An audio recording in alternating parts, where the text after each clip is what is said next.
Hey, welcome everybody. Now we're Chris, live. how's it going tonight? Good. We are We're good. on IFB, everyone, and Interfleet Broadcasting. I'm New York Pete, and this is Chris the Tipsy Toaster, Hello, my everybody. buddy, and we're you know doing our show. Thanks for joining us, everybody. It's on live, and we shout out as you guys come on. So we do our pop culture sci-fi entertainment channel thing here, and two old guys that watch 70s and 80s Hey, TV movies, animation, cartoons. you're old, not me. ah okay, yes, that's right. I'm 2 years older than Chris, so I'm the old guy. And look, we have our own unique spin on things, and we happen to be big Battlestar Galactica fans, and really into a lot of the Glenn Larson TV production stuff and series and sci-fi, and that's what we do here. And so for you guys that are joining us, you know what we're about, and we're going to do our Battlestar Galactica stuff. And those that are joining us for the first time or just passing through, well, welcome.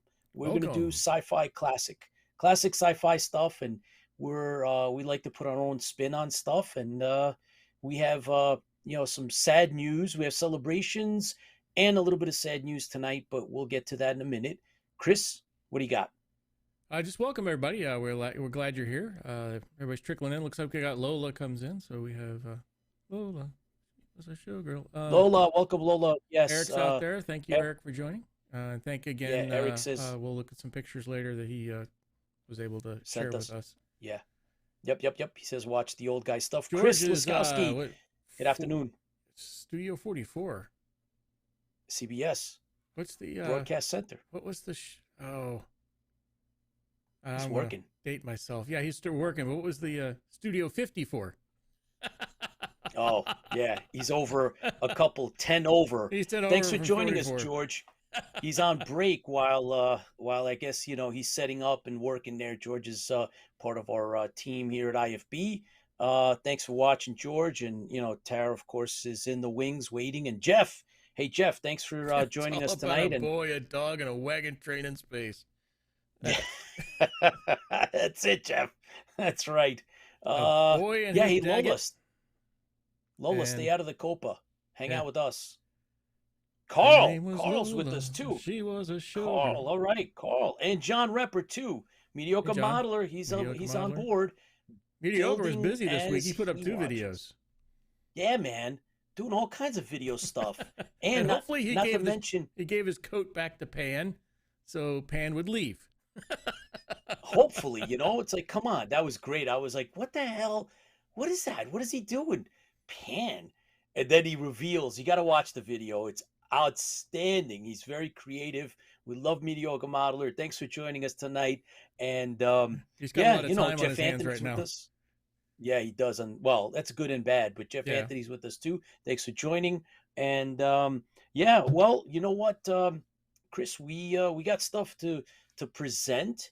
And I think it's just about that time for us to do our toast. Yeah. So And yeah, go ahead. yeah, You gonna say we something? yeah, well, tonight's a special toast. It's bittersweet tonight Yep. because one of our friends and supporters and fans, a big Battlestar Galactica cosplayer, and heavily into the show and what it meant, and always giving that extra. These are pictures of Mike Dixon with Eric Engler. Mike Dixon's playing Count Ibley. And he was a big staple at, I know, Dragon Con. Yep. That's Chris me met him there at with Dragon Dragon. Con. Yeah. I'm there. Yeah, I unfortunately, You can tell it's you, me. you met him. Yeah. Yes, that's you. Yeah, I You can in say. the Mike is. So it's something that we need to really kind of look at this. There's another good one. Mike was inspiring. He really was. He was a great person at Dragon Con. When I first met him, he was decked out in the warrior costume, and we talked for a good long period of time about the boots and how uncomfortable they were, and just some of the things that he did. And we talked about Battlestar Galactica a bit. He sat down and was playing Pyramid with the guys at one point in time out on the deck. There's right there. Um, So I mean, he was a consummate warrior. Unfortunately, there's some things that are more dangerous than Cylons, and that happens to be cancer.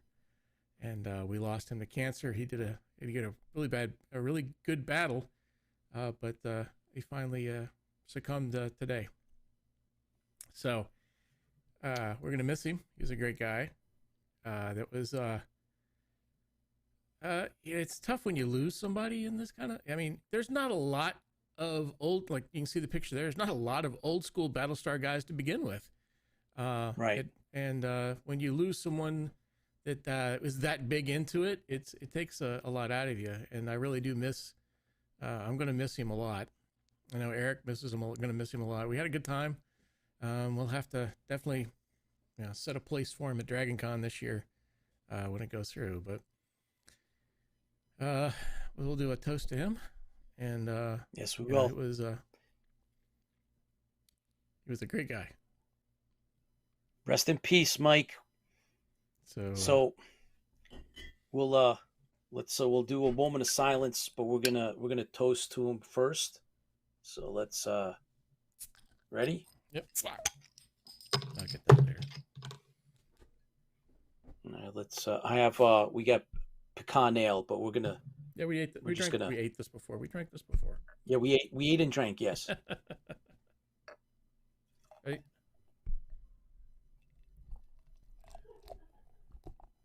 Okay.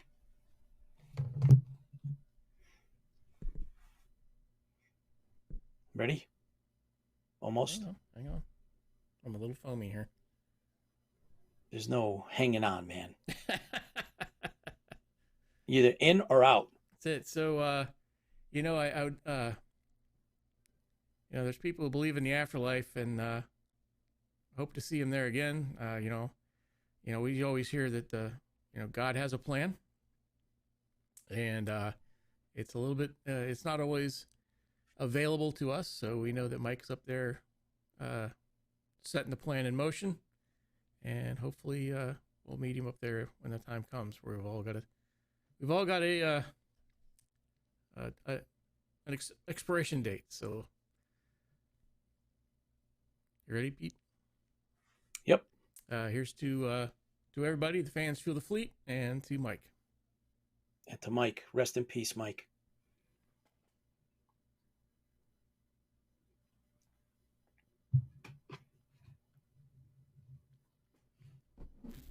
A moment of silence dedicated to Mike Dixon.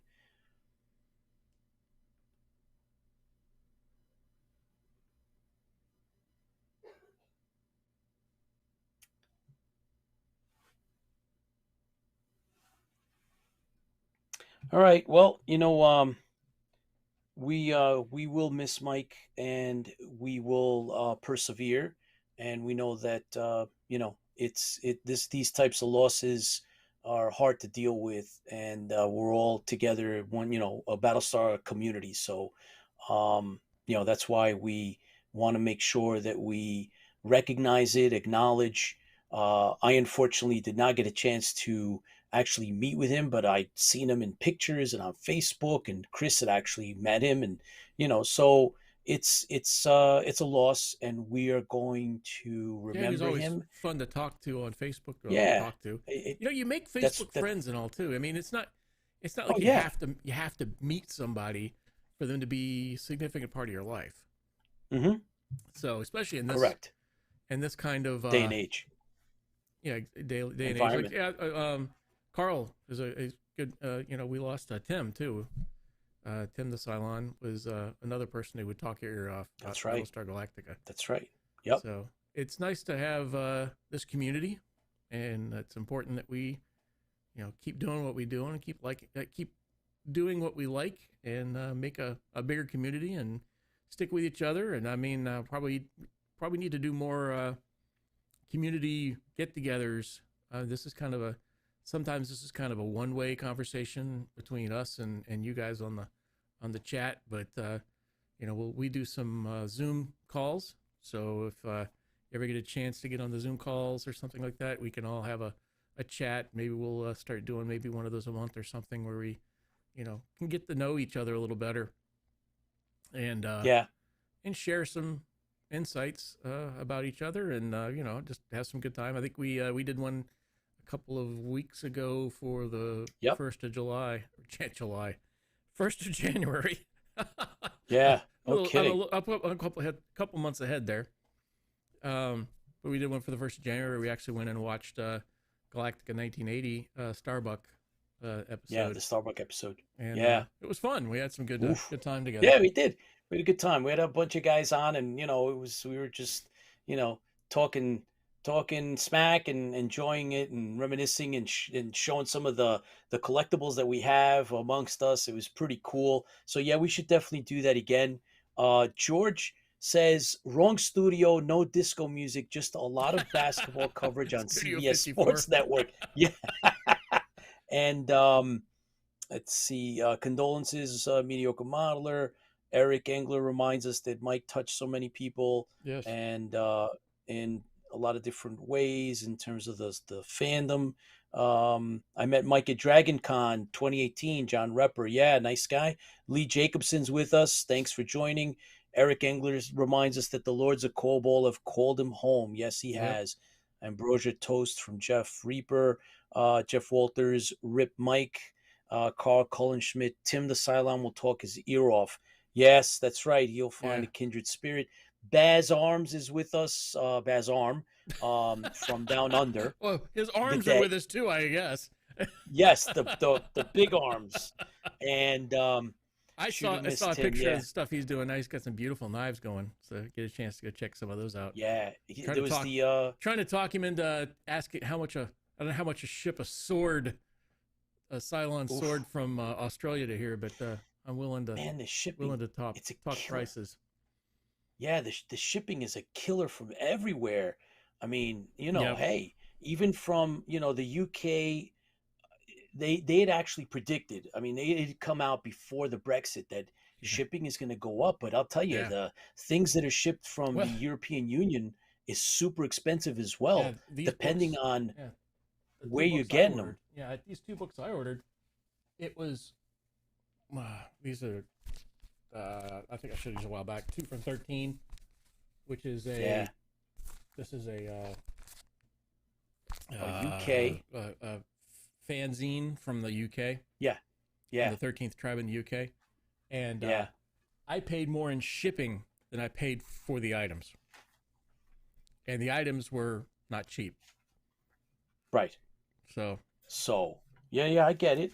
I picked up some stuff, but these were right. And we'll talk about these. I got these from a dealer that had these Battlestar Review, right? Issue number 13. We talked about this stuff, right? I'd gotten these for Christmas. I was lucky enough. These are Americans, right? This is issue from Colonial Enterprises in Pico Rivera, California. So I lucked out. The guy wanted to unload these. It was a whole bunch of these, and we'll talk about these eventually. And so that wasn't too bad. It was actually very affordable. I just reached out to him on a fluke, and I got a good deal. I sent an item to the USSR the 1st of November, and it's not there yet. Yay, USPS. The USSR. I thought you were going to say, Eric, that you sent it back in time, but so maybe they did. Yeah, the USPS. $26 postage for a $2 BSG patch is a bit rich. Yeah, no kidding.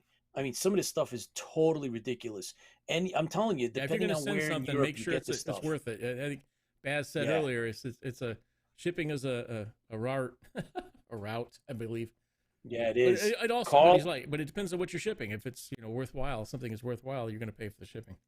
Yeah, it's got to be. Carl was saying, can we call it BSG Mystery Science Theater 3000? Yeah, that's it. Something like that, right? Well, it kind of was. We had a good time. We did. We were making comments during the whole thing, so we'll have to figure out which one we're going to do next. Jim Schleivert is watching. Big Jim is in the base star. Big Jim, welcome. Thanks for joining us. Make sure you turn off the lights when you leave the base star. I had to pay the power bill last time. Yeah, weren't happy about that, were you? No, we had to refill it twice. Wait a second. Hold on a second. Speaking about Cylons, You, my friend, have acquired something that no one else has. Well, I'm sure somebody else has it. Well, check Otherwise, this out, they Big wouldn't. Jim. Watch this. Nobody has this. I don't think there's another one out there. What you talking? So you talking this? Yeah, you this one right here. Yeah. That's now for the medium wish. This is for the medium wish. We now have the big wish. I predicted that would be the size of a helmet, and I think I'm right. It's the size you could just split that in half, and wear it as a Halloween mask. Hey, Sean, what do you think it is? Sean's with us. Greetings, late to the party tonight. Sean, thanks for joining us. Sean from Battlestar Bulletin Board. Yeah. That's for big wishes. By your command. Tara says she wants one. Jonathan Gillespie, welcome to IFB. I don't know if I hope you caught that. Chris just got himself a giant Cylon Buddha that he could wear as a helmet. Because I gotta see if he'll make an IL series Buddha now. Eric says, I'm not rubbing that tummy. Yeah, bad things happen. So we get the big bad things, the medium bad things, and the small bad things. Did anyone feed the IS Imperius leader lizard last time? I'd forgot. Couldn't catch it. Kept flying around up on the on the throne. The I haven't seen him in a while. Yeah, he's all hungry. No going kidding. To be ticked if he dies while we're gone. Rub the shiny and chrome. Yes, that's right. And wish upon a by your command, by your command, by your command. So I guess you have to go and face the mirror with the lights off and have the Buddha, the Cylon Buddha in front of you. I don't want to know that. Whatever you do with that, and however you make those wishes come true, that's your weirdo stuff, man. I don't know what goes on in the Cylon Empire, bro. So I'm okay. Jeff, what happens on the base star stays on the base star. Jeff, thanks for joining us live. Bill Carr is watching. Thanks for joining us. Wax on right hand, wax off left hand, says Eric. Thanks for joining us, guys. We just, I don't know, Chris put up his shiny new Cylon Buddha that he got. And he has a series. He has the big one, there's the medium one, and this one. Jeez. That's nuts. Yeah, there we go. Yes. So we've previously done, we've wished upon a Cylon, and we've done that before. And so Chris decided he was going to try wishing big wishes. So his big wishes come in the form of a giant Cylon Buddha. He's floating. Somebody on the crew got paid to glue fake wings onto a chameleon. Yeah. Just his helmet on only. No. Carl, it's not Cylon parrot. Cylon Buddha wishing is not clothing optional. Yes. So that's I came. You know what I came with? This is what I came with. I came with media scene from January, February of 1978. Whoa, here we go. Yeah, there we go. And it's pristine. It has the bad words on it. Oh, you didn't see this? Let me show you this. Wars. This is nice. Look at this. That's in color. And this is in January, February of 1978. So they were only on the air for 5 months at that point, because they started in if you don't count the movie came out. Yeah. So right? They've been on the TV since September. Check this out. September of what year? September 1978.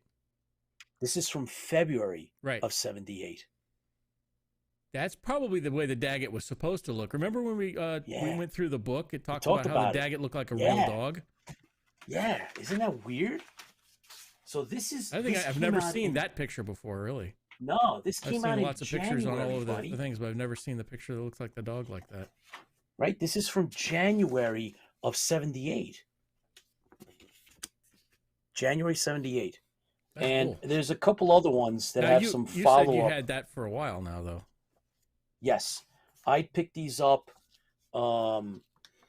there was a somebody had bought or was selling off the last of these, and I found out about it and I jumped all over it, and I got these.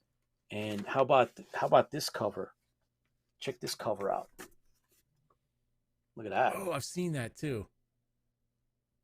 That's pretty cool, right? Yeah, that's cool. This is a good size one. The original renderings of and what they thought. There's the Daggett thing again. Yeah, there he is. Because we all know that Muffet is the savior of the Galactica. Just like Jar Jar Binks is the savior of Star Wars. Oh, check this out.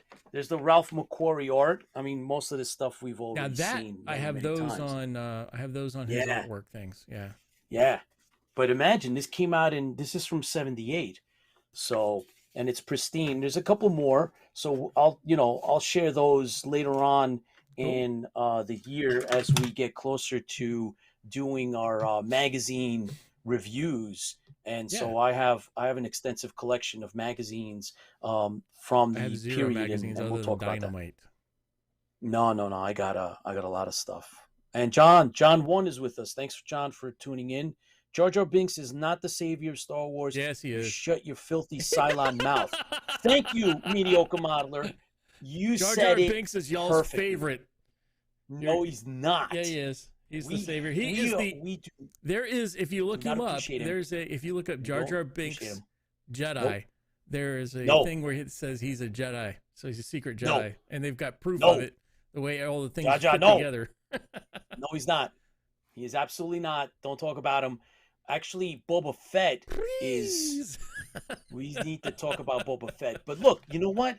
Look, we have Tara is in the green room, literally. And she's waiting to come on. She painted it just for that. So, painted it just for us so that we have the green room. So, Tiny Bean Tara has been waiting patiently for us to bow out and give her the floor. And she's got a whole bunch of cool things to talk about. So, let's bring her on, and then we'll go back to some of the comments. And Lola says hello, by the way, Tara. So, welcome to the show. And... let her rip. Tell us what you got. Hey guys, how you doing? It's great to be here. I must have a Cylon Buddha. I would like the big one, please. I'm gonna put that on my desk at work because they don't already think I'm a little weird. Oh, that's perfect. That just that'll definitely work. That works. Cylon Buddha. Absolutely. All right, Chris, we got to get a Cylon Buddha. Sounds good. Got to get the Cylon Buddha. Cool. Well, hey guys, happy to be here. Happy New Year. Hope you're all staying warm and safe. Up in my neck of the woods, we were down to -20 on the overnight. Oh boy. Well, actually, it's like that on the base star, so I'm good. Yeah, exactly. It's nothing new. And it is a little reminiscent of the planet Hoth, but you know, it just is a little bit of a pain to hitch up the Tauntaun and get back out to the local steward's shop. But I digress. Anyway, I always feel like it's part of my role here is to talk about, other things that I think you guys should be watching or checking out or steering clear of. January, it's deep, dark, cold evenings. I always feel that that's a perfect time to dive into binging some drama, right?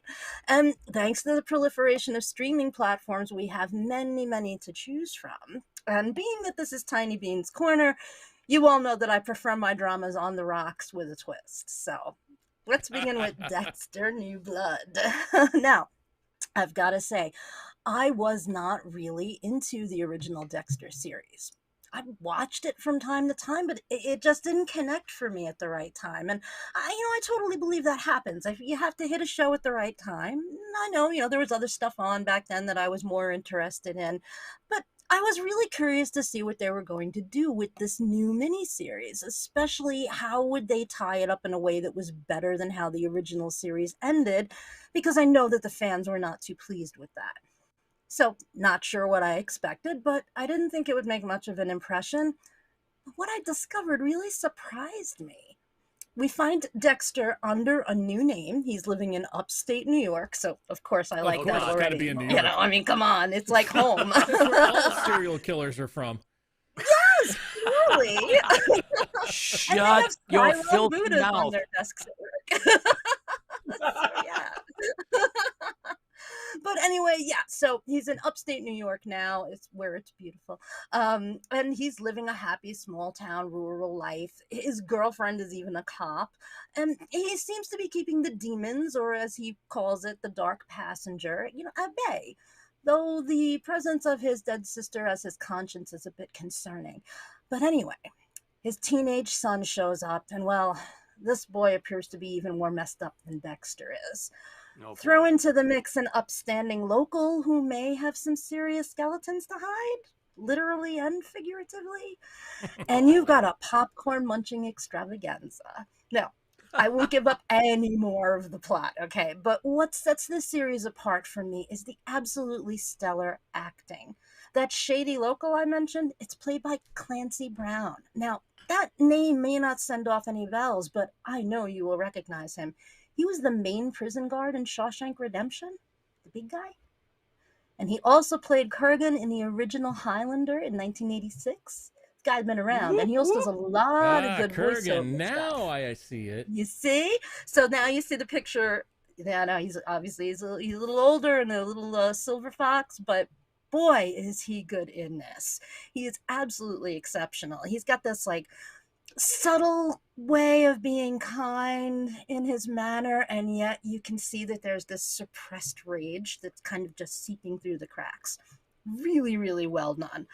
And the work of Michael C. Hall as Dexter, he's just incredible in this. And again, 10 years ago, not that big a fan. Today, wow, just give him every award already. And I never would have thought I would say that. There is a phrase among actors to describe an actor who gives other actors a lot to work with. And we say that's a really giving actor. Well, he embodies that entirely here.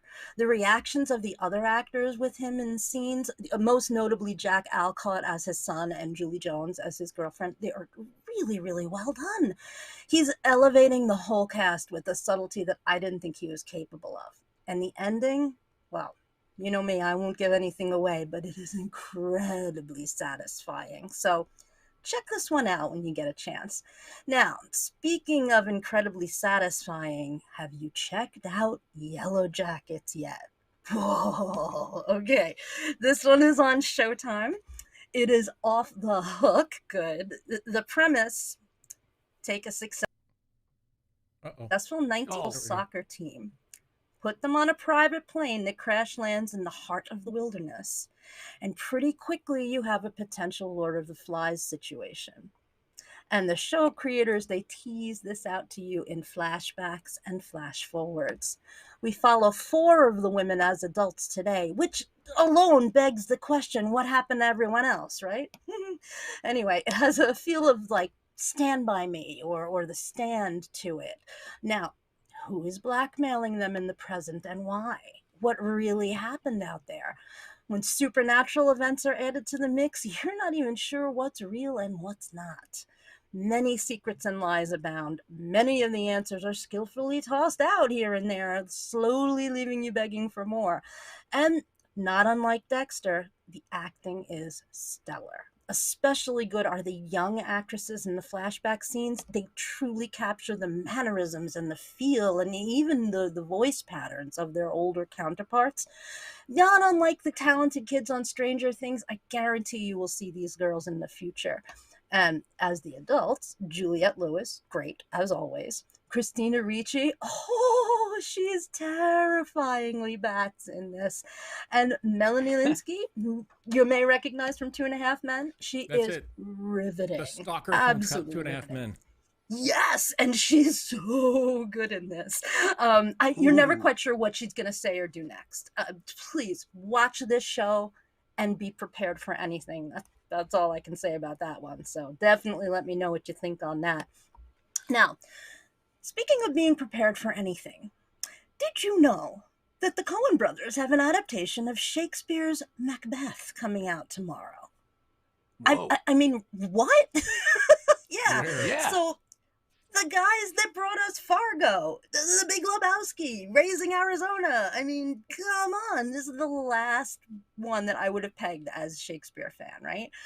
I was assuming this was some kind of a joke, and then I saw the trailer. Oh my god, it is instantly terrifying. As Macbeth, which is really a kind of supernatural horror story, it should be terrifying. The trailer shows an aesthetic that resembles like Wes Anderson meets Anne Rice on the Scottish moors, filmed in black and white. And it Whoa. stars Denzel Washington and Frances McDormand. How can you get better than that? It's like, I'm kind of speechless on this one, and I am really, really eager to check this out. It is going to drop on Apple TV Plus tomorrow, so I will let you know how that one goes. And I think everyone's favorite drama infused with dark comedy of the past few years has got to be Ozark, right? So here's another show that I did not expect to be anywhere near as good as it is, and it just kept getting better. A show that, not unlike Breaking Bad, as it's often, referred to at like being like Breaking Bad, it shows you that it just takes a little bit of a push for good people to get into doing some terrible things when they need to survive. But we root for them anyway, right? So, Jason Bateman, Laura Linney, two incredible actors at the top of their game here. The rest of the cast, most notably Julia Garner, they all turn in exceptional performances constantly. Now, this fourth and final season will hit Netflix on the 21st. The full 14-episode season will drop in 2 parts. It's going to start with the first 7 on the 21st. And I cannot wait to see how they are going to wrap this up. And yet, I don't want it to end. I hate that feeling. But anyway, that's it, guys. That is my full slate of drama for you guys to enjoy in January. Put up your feet, catch some stellar performances, some crazy plots, and please let me know what you're watching these days. And remember, guys, fans fuel the fleet. Back to you, Pete. Thank you, Tara. Jim says, love your enthusiasm and reviews. Thank you for your comments, Jim. And Dominic, Nick Picard is watching. Thanks for joining us live, Dominic. Appreciate it. And Jim as well. So I heard about there's a couple of Korean shows that have come up. And so one of them, Squid Games was good the first time. I'm sure it's good the second time. No, there's something. I think it's called Money Heist or something like that. Huh. I saw. Okay. I was going through TV and Netflix, and so I'm not sure what it's. I saw the trailer. It looks good. So I don't know. That's something I'm thinking of watching.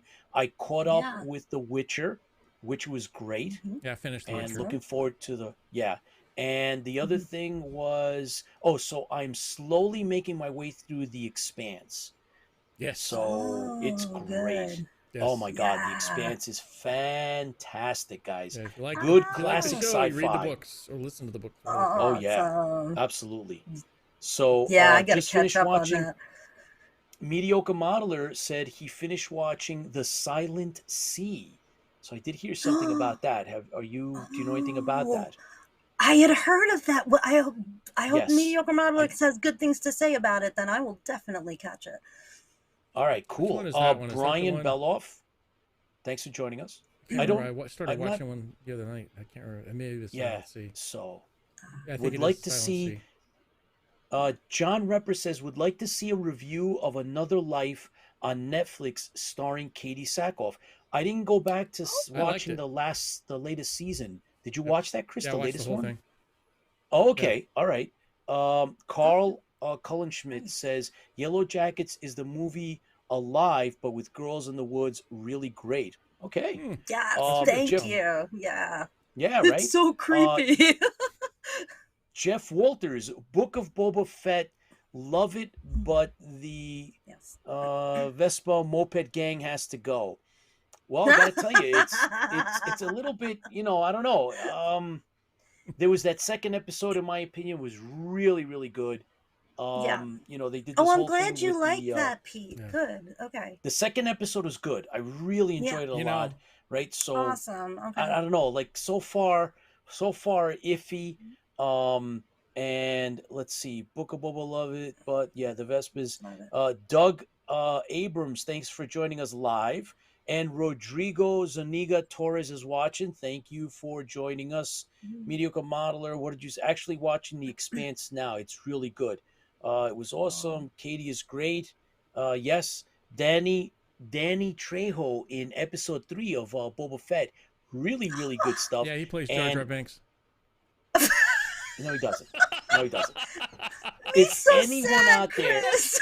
So sad. yeah, Chris, you know, you gotta stop with that, man.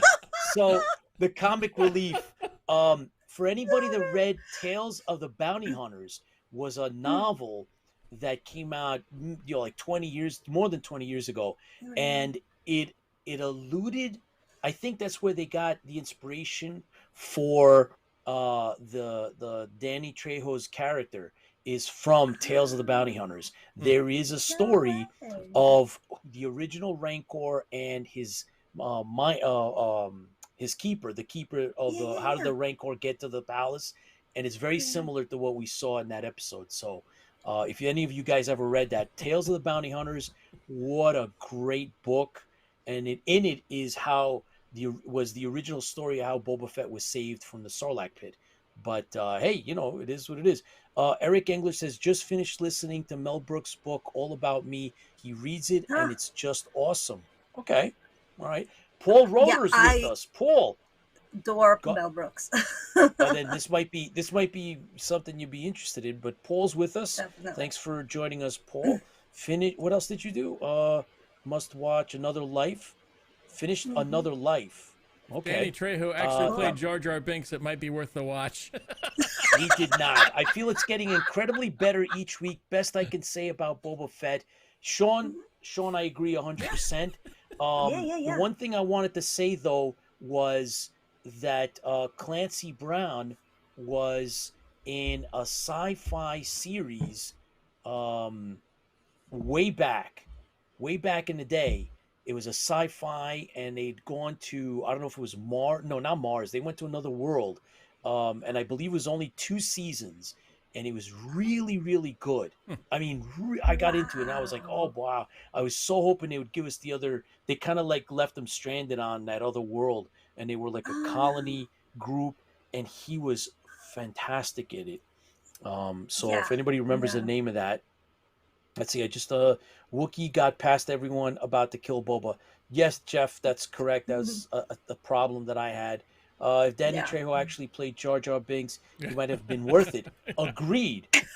Jar Jar is BSG 1980. That's right. Yeah, agreed. I like Another Life very much. And full-scale replica of the Rancor called Roxy. The Rancor was created in Jacksonville, Florida. I saw it. Really?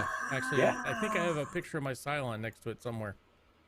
Oh, No cool. kidding. Yeah, I was in my Cylon suit. It came down to I'm a founding member of the Golden Isles comic convention, so Cool. which means I never have to pay, but it also means I'm never down there to go to it. So Oh. now that I moved, Where is that?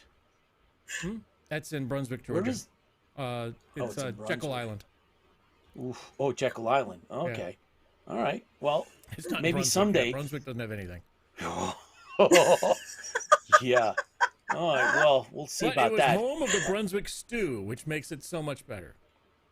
Yeah. Oh, yeah. I'm sure. Okay.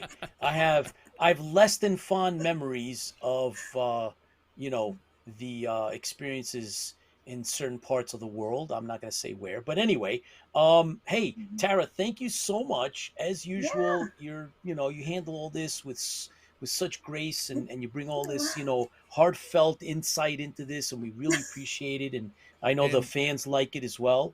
And thank you. And next time we're going to move the bed that's behind you and the picture off the wall, and we're going to do a green screen. And put Jar Jar Binks up. Yeah, like right over your shoulder. Over your shoulder. Because that is the perfect Earth color 2. for green screen. There you go. Earth 2. Jeff Anthony got it. Earth 2. That's right. It was good. Jeff, yes. Oh wow, I remember this. Yes. Ah, Yes. awesome. Jeff and I had talked about it Bravo. when it was out, when it first came out. Mm. Resident Alien next week. Yes. Tara. I just been rewatching Oh, Resident Alien, yes. the first season of Resident Alien. I'm almost all the way through it again. Okay. Nice. All I right. Well, love that's Resident coming up. Alien.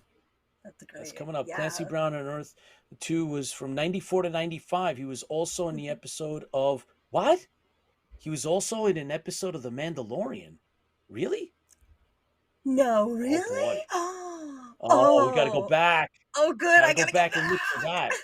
that. Whoa. Okay. That's from That's Mediocre Modeler. All awesome. right.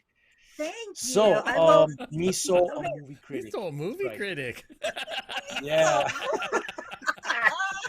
Hey, Tara, thanks a lot. Really All appreciate it. right. By the way, before you go, let's announce, Chris, that we're going to be having spotlights on our crew team.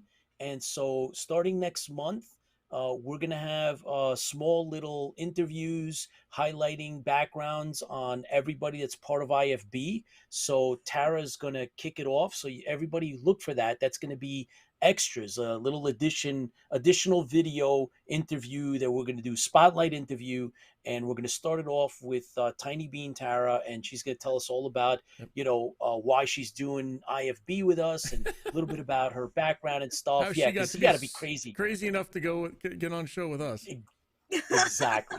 So yeah, look for that. So we're gonna have John One on. We're gonna have everybody that's part of the crew behind the scenes and otherwise will get a chance to come on, and we're gonna do a little bit of a video interview thing. So spotlight, a little bio, and so Tara's gonna kick it off. So you guys watch Warrior for of the that. That'll be Centon, out. I believe is what it was called on the Yes, that's right. Rising That's Star. Right. Or on the So shuttle we to will the see All you Rising right. Star. soon. Cool. Thanks so Very much, soon. guys. We'll see you soon. All right. Take care. All Thank right. you so Take much. care, care. everyone. It was awesome. Bye. Bye. Bye. All right. Let's see what this he was one of the devil looking race. Really? Okay. I did not know that. Earth 2 was fun. And it's a Wookiee is an outcast, has even fought Jedis. That's where he got all his scars from Obi-Wan. Jar Jar Miso movie critic. Yeah. Yes, we had yes, he was one of the devil. He played Berg in episode 6. I want to know where she got her name. And fracking cool. Yes, Paul, Tiny Bean? absolutely. Yeah. Yeah, Tiny Bean. Well, we'll find how out. Tiny Bean got her name. Tune in. We will to find Interfleet out. Broadcasting to find out. Gladiator and a mercenary. So the Wookiee was, yes, he was a gladiator and he was a mercenary. The comics show that Obi-Wan was the one that gave him the scars. Interesting.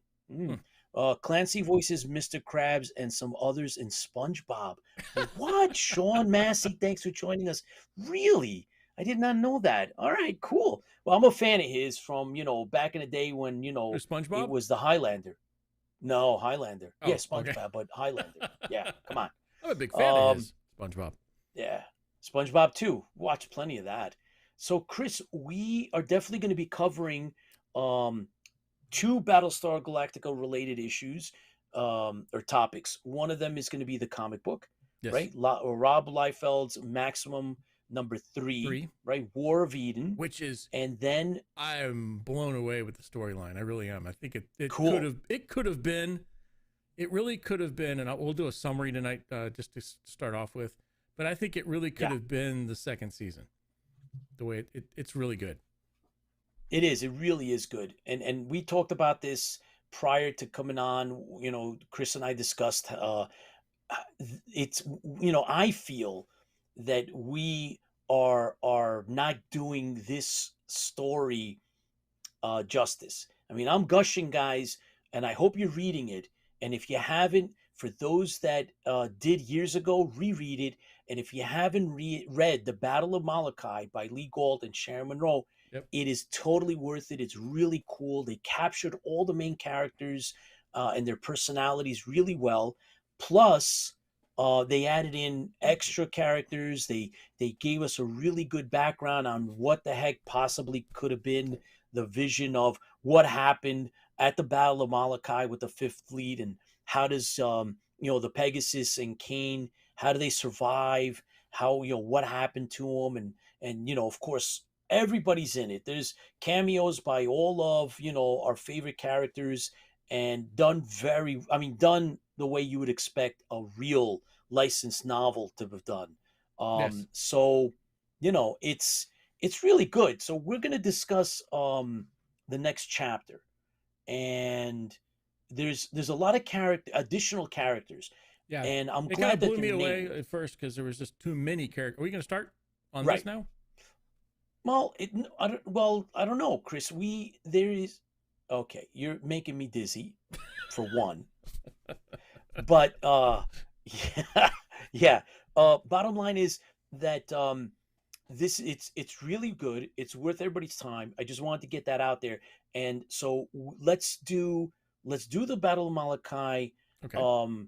at the end like we Oh, usually do. okay. But I just wanted to get some of the things out of the way so Yeah. that we can just jump in when the time comes. Because one of the things we talked about was that there's a lot of characters. So we're gonna make sure that we follow the names a little bit. So I kind of wrote that out a little bit so we know who they are. So we're gonna throw out names, and they're characters in the Battle of Malachi that did not they weren't part of the original Battlestar Galactica. So we're gonna try to name them because they're important. So I kind of wrote them out a little bit. But in the meantime, we're going to do the Battlestar Rob Liefeld's Battlestar Galactica, and today it's War of Eden Part 3. So it's the one with the Battlestar. It's like a strange, like, armored Battlestar all the way on the right with a unique take on what a base star looks like. So I don't know, Chris, would you inhabit that base star or the traditional base star? I don't know. That's a good question. That one's pretty cool looking too. It looks more. It looks larger, so I think I'd go for the larger one. Yes, because obviously you've proven today that you're all about how big things got to be. Bigger than life. Bigger is Bigger better. Cylon Buddha. Yeah, so bigger, yeah, of course. Bigger is All better. right. Bigger is better. So you want me to switch over there? You Unbelievable. want to? Yeah, you might as well. All right, give me a So second. you're gonna go over there, but I'm gonna set it up, and the There you go. story's There you by go. Rob Liefeld and Napton. And after taking command of the Galactica from his father, Commander Apollo evaded the Cylons for years with the help of the Temporal Overdrive, a warp system provided by the angelic Seraphs. Barely escaping the Cylons, the Galactica and her fleet made a final leap to the planet Earth. So on Earth, Colonel Boomer, Captain Starbuck, and Lieutenant Box discovered an enormous pyramid object. Before they could conclude their investigations, they were attacked by a large dinosaur-like creature. Meanwhile, Baltar was confronted by the powerful Count Iblis, who revealed himself to be a demonic being possessed of extraordinary powers. No kidding. After fighting off an attack from the Seraphs, Iblis promised to lead Baltar and the Cylons to Earth. So simultaneously, the Council of 12, the ruling government of the Galactica, determined that it was time to fulfill the instructions left by Commander Adama in his last command. So Apollo protested vehemently, but ultimately President Tai and the Council voted against him and commanded him to carry out the order. The next day, Apollo, Athena, and Tai accompanied several technicians to a secret part of the ship. Then Apollo watched as the lab techs regenerated, and I'll leave it at that. But this is the story so far. Yep. And this is that's based all about. part. Can you hear me? Yeah, Okay. it's actually in the inside cover of number 3. Right. So That's that's this where I is got based that from. in about 20 years. So Yeah. it's got a real interesting take. The pictures I think at first took a little getting used to, but It does. They're really good. But in the beginning, Yeah, they are. like you read through, Adama is sick with a devastating disease, and they put him in stasis. And this kind of hits home a little bit this week, doesn't it? So it puts him in stasis, and they, at that point, it's 20 years later now. And they've gone to Earth. They found Earth, and one of the things that they said at the end of the last episode, or last book, I should say, is they had to wake him up. So they're waking up. They wake up Adama. That is the final That's a good picture too. That is. It's his final wish was when they got to Earth, they would wake him up. Now the problem is Adama is still sick, and he is still dying, and he's only got centaurs left, weeks left to live. But when they did find Earth, they found this weird-looking pyramid thing, and they don't know what it is. But Adama is now coming out of stasis. So this is the beginning. It's Apollo standing in front. I do love Apollo's uniform. I know people hate that thing, but I think it's really cool. It took some getting used to. It's a little steampunkish. It's a little steampunkish, yeah. Yeah. But I think it's really kind of cool. But it's 20 years later, and they're now waking him up. So he wakes up from his stasis, and Apollo's kind of trying to clue him in, and he's talking to Boxy. Hey, Boxy, and now it's Box, I guess. How did the training go? And he says, I found it funny, and they do an extremely good job of connecting this to the episodes, the original episodes. It's unbelievable. So I mean, like in here, he says, how did it, when you went to the academy to become a pilot, Apollo held me back because this happened after Adama went into stasis. So yeah, but Apollo held me back because I didn't want to go for the right reasons. I wanted to go because I wanted to get revenge on the Cylons for killing my mother. And in the comic book, they actually say, there it is right there. Can you read that? It's kind of blurry. Boxy's real mother, Serena, was killed by the Cylons? Yeah, they actually do that throughout the entire book. And so they reference they reference the episode. And I didn't realize it, but in the back of every one of these is the episode highlight of what this thing is based on. So it's based on Lost Planet of the Gods. Ooh, so that's cool. It's really cool where they connected it up. So, well, remember we found out that Rob Liefeld was actually a fan. Oh, a big fan. He was a fan.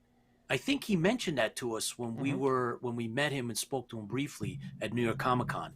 Yeah. So we're still working on getting him on, guys. He promised he would come on, so we're going to try to hold him to that promise. So, yeah, go ahead, Chris. No problem. So Boxy is grown up a little bit and now in charge of a Viper, and Starbuck is his wingman, and Apollo is kind of like a Viper driver as well, but he's still CAG.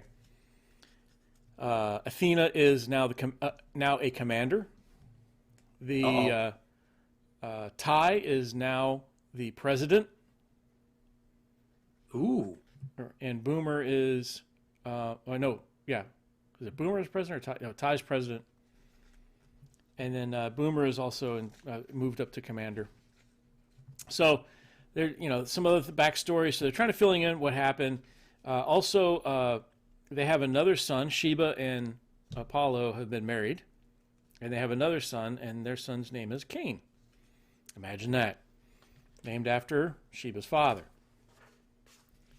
So there's, Cain doesn't know what he wants to do in life. So he's the typical teenager. So he wants to either study Cylons or kill them. He's not so sure.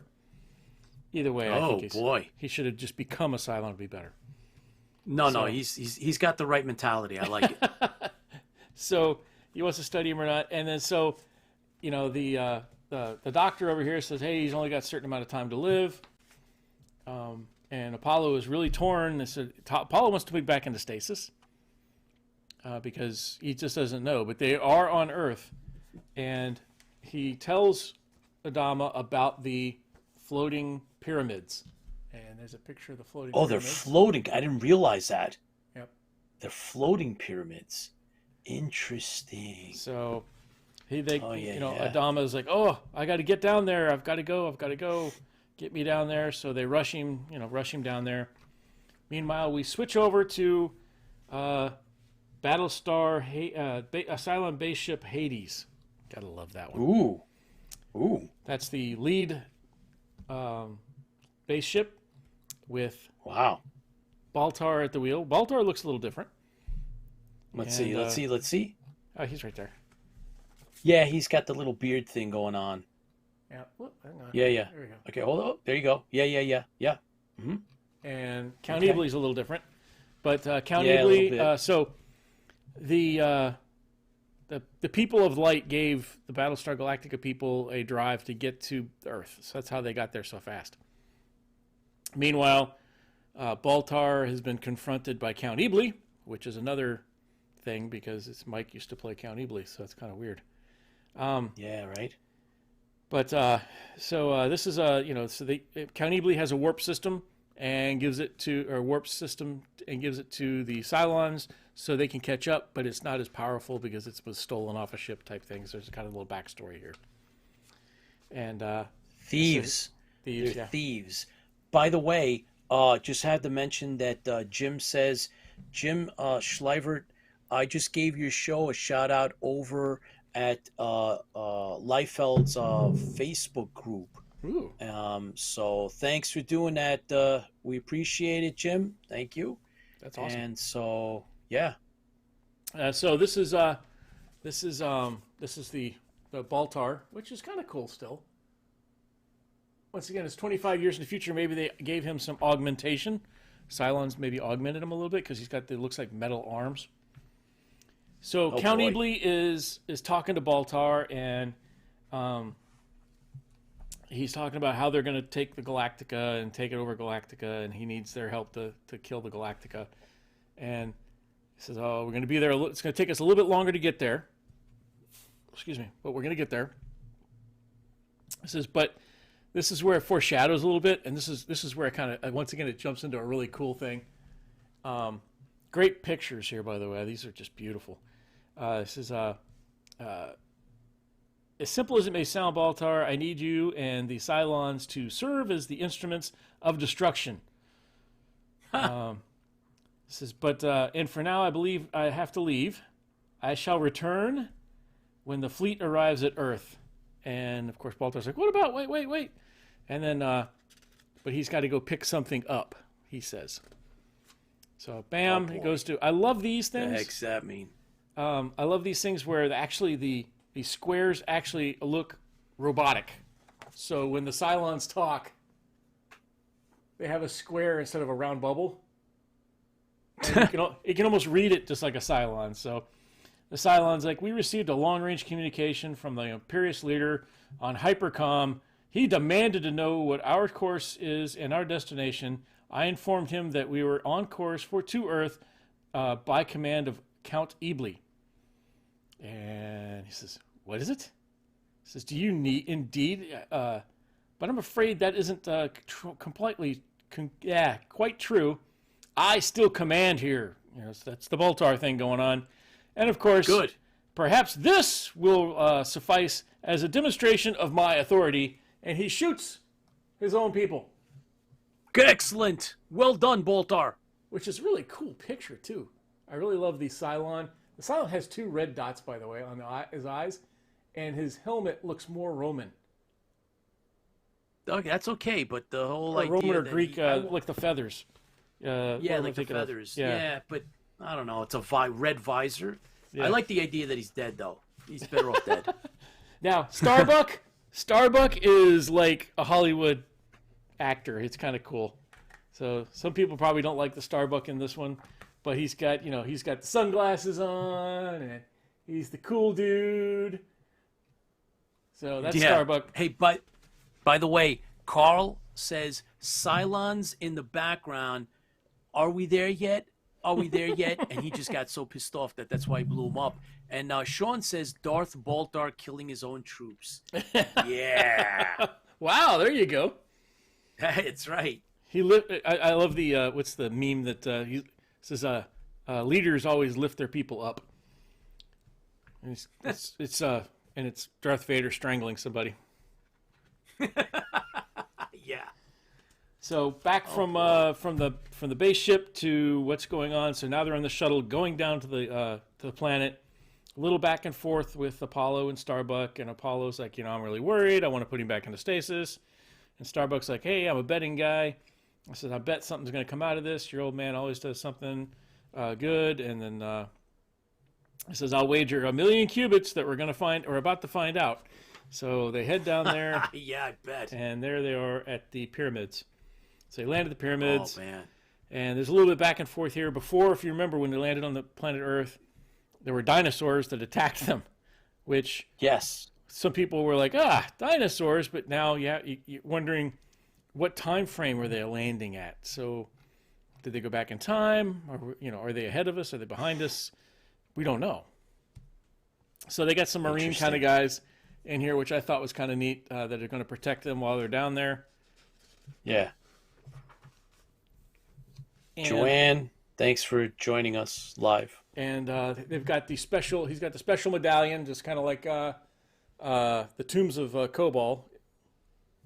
Oh, that's totally like Egyptian. Oh, it's like exactly. That the was eye more Egyptian, of and Cyrus or something. And in this one, he says he took it from the museum before they fled. So that's kind of where they got that. So that was really interesting there. So yeah, museum on Caprica. Ooh, yeah, interesting. So they're at the pyramids, and the thing opens up a door. It lands it, opens up a door, and they go inside. So they're inside, and they're like, "Oh, this has got to be, one of the lords of Kobol," and Adama is talking about it, and he walks into this thing, and there's the big picture of Kobol. And I said, okay, well, we need to find, they do some more exploring, and they go back up to the Galactica. This is where it ties back into original episodes, which was really, really interesting. So they go back up to the Galactica, and it's Sheba who's getting ready for, just tidying up, and she's, having thoughts about her grandson, or about her son, Boxy, and her son Kane, and a little bit about, I wonder if Dad, if you're really out there still, and everything else. And suddenly she hears the words, "Untrue, my princess, you still have me." So she's like, I don't have anybody. And guess who shows up in her room? Count Ebley. Shoot him in the head. So remember in the previous episodes, on the original episodes of Battlestar Galactica, she gave herself to him. Yes, she did. He's there to claim. He's there to claim her. So he's like, "You can't touch me." He says, "Nobody can hear you." I says, "Why don't you come with me? You need to come with me, and let me show you what people have been lying to you about."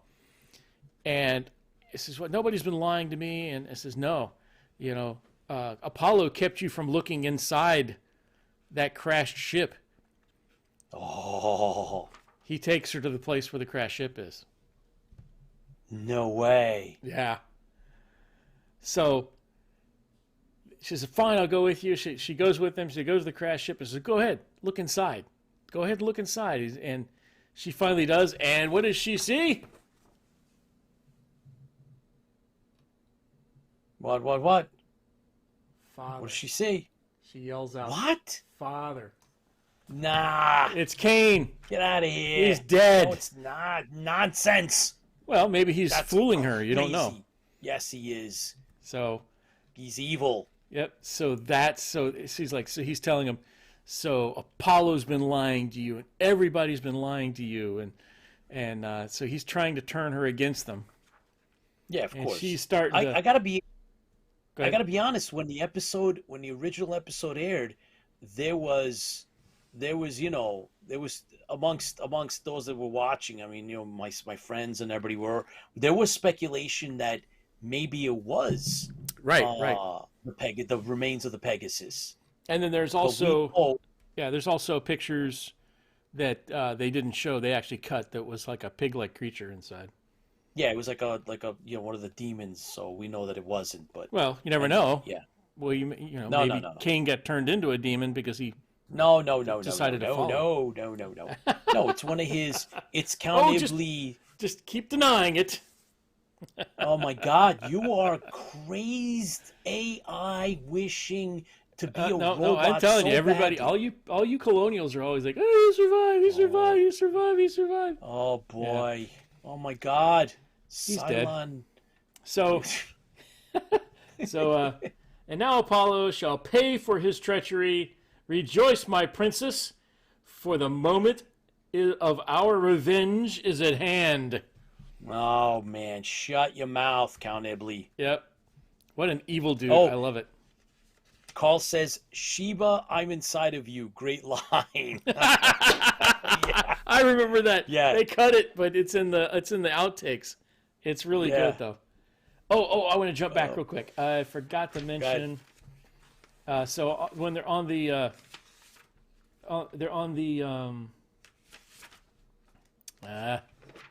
shuttle down. Yeah. Let me find it. Here it is. So on the shuttle down, he's like, "Hey, why are you stressed out?" He says, "No, I'm fine. Starbuck, really. Hey, Apollo, what's going on? Did you get rattled by those reporters from IFB asking all those questions about whether you or not this is really Earth?" and Rob Liefeld, just like he normally does, like if he put IFB, he puts an asterisk next to it, and he defines it down in the corner. Come on. Oh, boy. Interfleet Broadcasting, the fleet's TV network, baby. That's us. Woohoo! But theirs is the hyphenated one. Ours is the non-hyphenated ones. Yes, this is the hyphenated. Ours is not, but that does. Yep, that's cool. All right, but still us. Still us. So, back to where we're at. I'm sorry, I had to jump back there for a second. Oh, that was cool, man. Okay.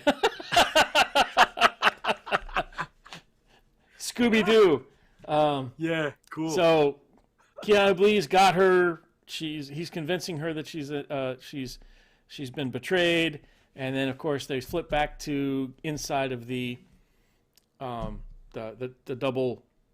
The floating double thingy. Pyramids. Yeah. And of course they're opening up the sarcophagus, and they find out it's a burial place. Whoa. And the inscriptions. There's two there. There's two there.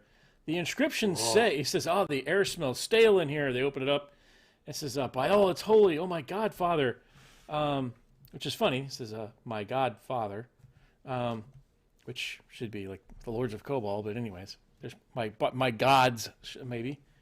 It says, "I was mistaken. This is not a transmitter thing. It's the a resting place for the Lords of Kobol. This is everything else." And here you go. Ready for this? He says, "This is the house of Adam," and he says, "Grandfather, excuse me, but the part that says the house of Adam, don't you think Adam's Ark would be more appropriate?"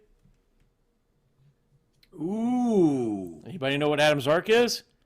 Ooh. That was the original name Glenn Larson gave to Battlestar Galactica. Oh boy, that's cool, man. So there's lots of these little jump backs, Easter eggs inside of these things. And it says, so let me open up it says, we need to open up the sarcophagus. It says, this very well done, son. It says, we should open the sarcophagus and let them free, is what the thing says. So they open it up, and they're like, "Oh, good Lord." And it's really cool, beautiful paintings in here, beautiful colors. I love this. The colors on this is just the explosion type thing that comes out, and the hovering of the sarcophagus opening. And there's a man, and a woman in there. Ooh. And these are the children of the 13th tribe. And they're going to live. And it says, Apollo Starbuck, he's breathing, and so is she. It says, they're heir to the 13th house of Kobol, his wife preserved as in stasis as well as his. It says, they're better known as Adam and Eve. Oh boy! And next week we will cover what happens next. But the next week, the Cylons arrive and the War of Eden concludes. So Jeff Walters says, it's hard for me to watch your show as soon as I've seen these, I had to go out and buy them to read them myself. Thanks, guys. More money. That is one of the That's the Tipsy dangers. Toaster's secret. Yeah, it's one of his secret powers. It's to like make you spend money. And I've succumbed to that like you wouldn't believe. So Jeff, I feel your pain. George G says, "Don't wake up the mummy." Yeah, usually it's a bad thing.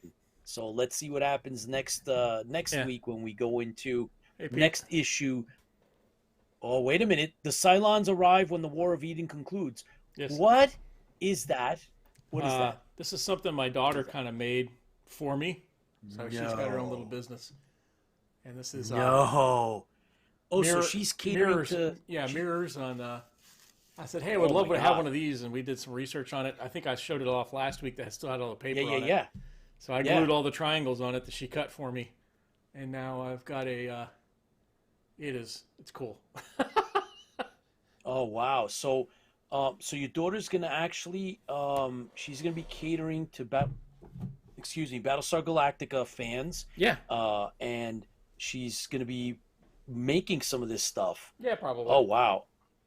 Jeff Walter says, I blame it all on Triple T. He's selling me some of his Battlestar Galactica crack. Yes, Jeff, join the club, join the brotherhood, because I have succumbed to him. Paul Roeder says, take my qubits. Yes, that looks great. Mediocre modeler. Absolutely it does. And yeah, impressive, most impressive, John Repper. And yeah, that's I told you, that's one of his secret powers, superhero or otherwise powers, is it makes you spend your own money on things that you wouldn't have until he mesmerizes you into doing it. So that thing looks fantastic. It and does I know great. that is pretty. Yeah, his daughter's going to be making other classic BSG stuff. She's got the thing thing behind me. Hang on, where am I at? There I am. Yeah, so when you yeah, I don't know if you can see the green thing over here. I'll pull one out someday. She made that too. It's it's the Cylon and the crosshairs that the Viper has. Wow, that's cool. So very cool. Yeah, we're gonna have her on the show too. I'm not making any money on this thing. I'm just daughter's making it. Other people might be cool. So yeah. So we're gonna have her. I mean, she's done a lot of interviews for IFB. It. She's part of the team, so she'll come on and we'll find out what her motivation is, which I'm sure is beyond just the fact that the Tipsy Triple T is has influenced her. But we'll find out. We're gonna have her on. I'm looking forward to it. So that's part of our IFB 2022 set up for the year. I almost did, but I didn't. And so so we're gonna actually do that. We're gonna have insights into the crew and team. So that's gonna be kind of interesting. Please let us all know when she starts taking orders. Definitely like to buy some. Thanks, Jeff. We'll definitely let you know. We're gonna have her, like I said, we're gonna do an interview, have her on. Carl says, Triple T, do you have a used Cylon Raider for sale or know where to find one? Yeah, offline. I'm sure he'll tell you. Only a couple of billion miles on this model. It's a Cylon Raider version 1. It's only a couple billion miles. It's got a couple of dents and dings from the running into these damn Viper people up on top, but it's got a couple of used miles on it. But this thing is good as new. Yeah, exactly. Kicks the landing gear. Cylon in the hot crosshairs Viper targeting screen. I need one. That's from Mediocre Modeler. I think I need one of those as well, my friend. So we shall see. Eric Engler, do the missiles actually fire? Oh, that's to be seen. You better test it before you pay for it. Well, we don't include missiles with it. It's it's an Empire law. I mean, I'm sorry. You have to get your own. You have to get your own missiles. But it does have the turbo laser generators. About this big. Yeah. So that's from Eric. Thanks, Eric. Yeah. You know what? Listen. Bottom line is, there's stuff out there which is kind of cool, and I'm glad that we're able to share some of these things with everybody in terms of, you know, the fanzines and going over the comic books. And I actually had never read them. I saw them on the stand, and I was turned off by them. What the heck was that? What was that? So I'm still working on. I can get you missiles. I know a guy. Yeah, mediocre bottler. Yeah. I know a guy. We haven't changed much since last week, but I did change to purple brains instead of pink ones. So nothing's changed for the IL build for last week. Oh my God! What the heck? So this is from the IL. So we looked at it last week. Learning a lot. Does anybody out there know how to code? If you do, IM me, because I'm having a hell of a time coding my. I have a Arduino Uno. That come on. I'm having a hell of a time trying to get to talk to the eyeballs, but I do have the eyeballs lit up. They're just not talking correctly. Come here. Oh boy. So here's Are they screwy? Are they like off track? Like one's going the wrong pace? No. The wrong So I've been doing time? research. I've been rewatching a lot of Battlestar Galactica. Most of the Young Lords. Did you one? The Young Lords. Good. I've been watching a lot of that one because Spectre's in there, and the eyeballs are not timed right. So if you really pay attention to them, you know how they're supposed to go back and forth. You've got one that's kind of. So Spectre was a little wonky, man. Oh, and so was Lucifer. Every so once in a while, you saw one that was out of time. So back in the 70s, they didn't have, I guess, the right time. I mean, coding. Probably why they only went with one eye on the Cylon, because two eyes were having a hard time to get them matched up, anyways. But so I have eyes for for Lucifer. So these are his eyes. I'm getting in the process. I soldered them all up. In the process of getting them colored and timed right. So right now, if I plug them in to the power source, they Eric says you can't just enter by your command in your code. No. So right now, that's what they're doing now. So eventually, they'll both be doing back and forth. Okay. But pretty cool. IM circuits. Yeah. Do you actually believe that Daggett drivel and nice soldering work, Sir Control Bravo? yourself, my friend. Not that one. You actually believe that Daggett drivel? Savior of the universe. We'll get Actually believe that Daggett drivel? We got a freaking hit last time because I played that. Need to code as well. So many projects in my brain. That's right, Chris. There you go. Yeah. So we're gonna get a hit tonight. So. No, we won't. I put the other stuff in front of it, so it should take care of it. But yeah, so I got to figure that out. So yeah, who else needs to code? Yeah, I'm learning coding. It sucks. Chris Laskowski says need to code as well. So many projects in my brain. Yeah, so I've got and a lot of these things. So this is working off a Adafruit trinket. Now that'll show up or not. That's called a trinket. So this is its own little PC that'll run the eyes only, and then I have smaller ones that'll run the mouth. And I've got that's crazy. I also did looked at I did some research on the mouth, and you can see you can see the LEDs in there, and they're not straight. So they're crooked, and it looks like he looks like he's a hillbilly. If you look close enough, his blue lights or pink lights or purple lights are all kind of weird, wonky. But I was able to count them. There's 14 of them, and then it depends on how the head is. So I'm like, only the bottom is showing up, and then you look at another section, and only the top is showing up, and it depends on how his head was tilted. You can't see him all the time because of the way his head was tilted. The way they were put into the plastic, it's all messed up. So mine's going to be better than the original. That's all I can say. Jeff Walter says mainly because from the planet, it was such a wet and nasty planet. Rusty, knickered daily circuits were shorted out. Not a good life for a Cylon outpost. And not too good for Spectre because his eyes were all left up. That's why he couldn't see. Eric says, if you get a chance to watch one of our very first interviews, we interviewed Jean-Pierre Dorliac, who says he was the creator. Now everybody's back and forth with it, and it's fine. It's not our problem. He actually created the Cylon costume, he said, but he actually put the Cylon costumes together, not the electronics pieces of it, but the Cylons himself. And Belisario marched them through the swamp and destroyed a number of Cylon costumes that he had to remake. And he talks about it on that interview. It's kind of cool. Oh, yeah, that's right.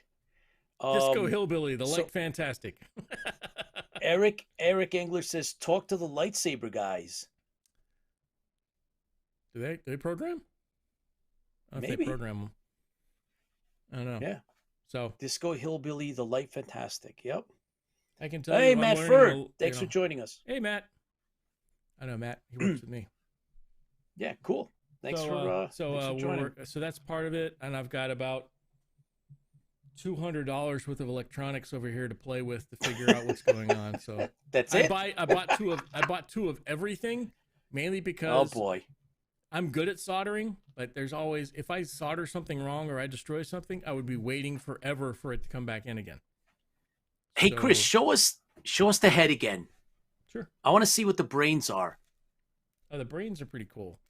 Now, Mediocre Modeler actually asked me what they were. So yeah. What is that? It's so I went with purple. I have some pink, but it just wasn't light enough. It wasn't bright enough.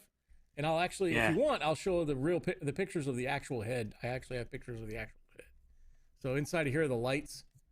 That I'll be programming to do the back and forth. But oops, brains fell out. Whoop. Lucifer, let his brains fall out again. This guy seems to be a recurring problem with him. Yes. Eventually, but this is if you go on to Amazon and I think you look up Medusa hair.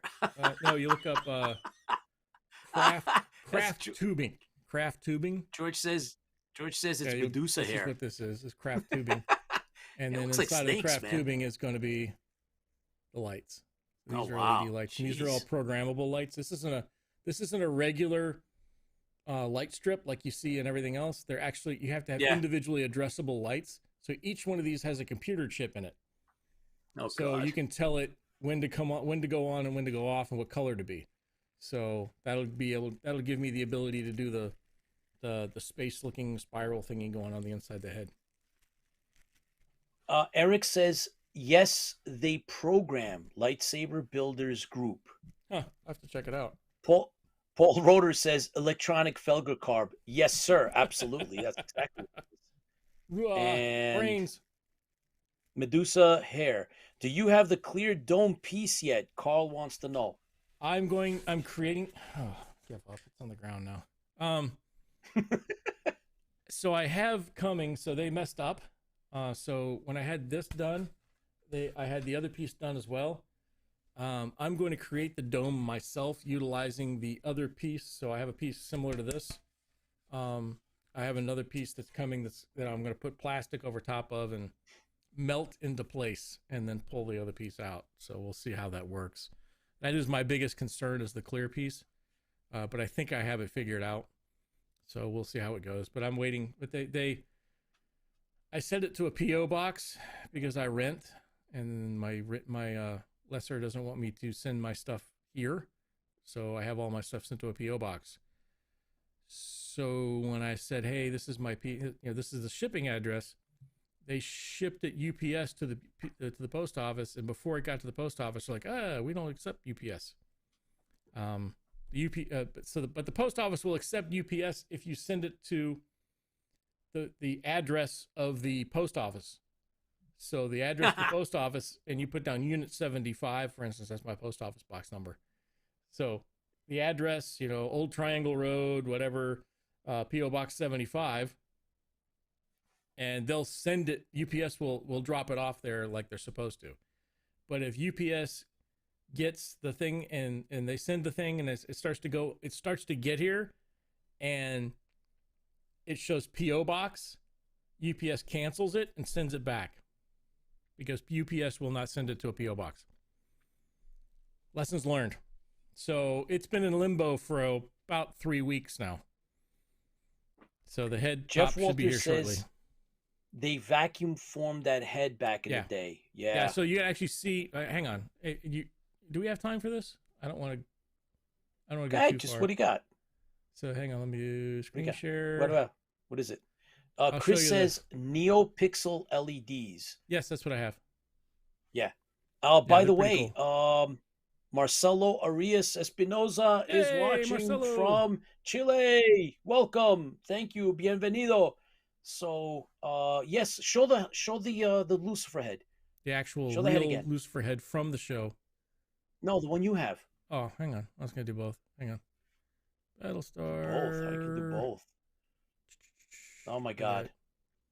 Pictures.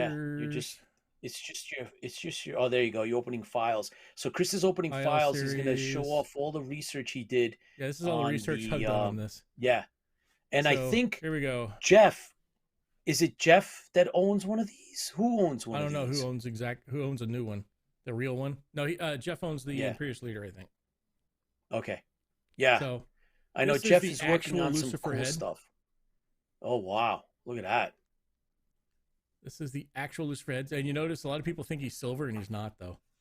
It looks like he's been executed. That's kind of disturbing. That's it's kind of disturbing. I've been looking at this really in depth to figure out how they mounted it. I can't believe you found that. Yeah. How did you find that picture? That's cool. I think it's buyyourcommand.net. I think it's one of those. But you look at all the different LEDs that are in there, but he's not lit up at this point. This is an older picture. This is a side. Now, you're saying it's vacuum formed. You can see where they split the vacuum form. Mine will not be split. Mine will be one big piece. But you see there's a bump out front. And then Sticks. Mr. Roboto? Yeah, that's right. Mr. Roto. Looks a little like Mr. Roboto. Yeah. Shiny red outfit. Yeah. Yes. So you're working on your own copy. Oh, look at the back of his head. It's like it's actually pointed, Chris. Yeah, it's pointed. That's like this. This is. I got it close. Hang on. Me. There we go. I got it close. Wasn't perfect because it was gonna be too hard to put the dome in. So, but it got close.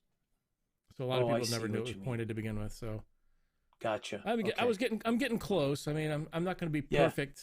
I'm not going to be total canon, but. And then you notice his eyes. The ears.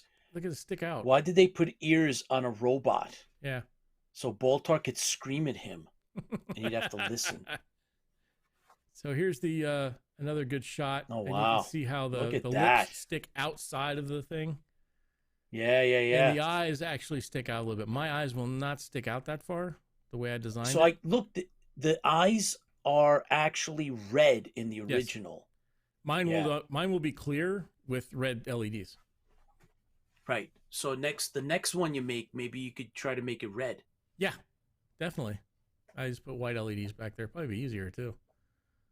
But you can see the pinkish tubing in there, and I've been researching pink tubing, and you wouldn't believe how much. It looks kind of purplish. Yeah, it's purplish pink. You know, and from what I gather, that is fuel line from Australia. So maybe Baz knows where some of that stuff is at.